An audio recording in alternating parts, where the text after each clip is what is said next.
Toto oddelenie bolo založené v roku 2024 v reakcii na dramaticky sa zhoršujúci stav lesov v Európe a hlavne v Českej republike.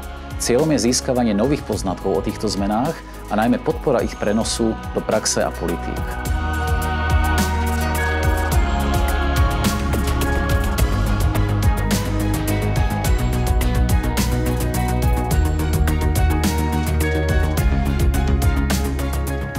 Venujeme sa výskumu vývoja lesov v podmienkach zmeny klímy a možnostiam adaptácie ako lesov, tak aj lesníckeho sektoru.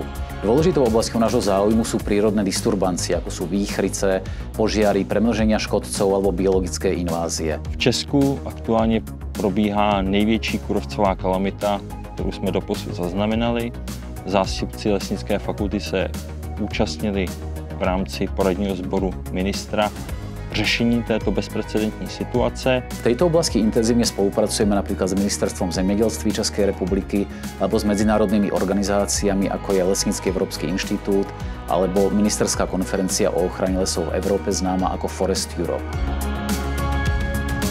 V rámci této pracovní skupiny byla vytvářena nová legislativa, opatření obecné povahy, které mělo pomoci tuto situaci zlepšit. A rovněž jsme se zúčastnili tvorby nového lesního zákona.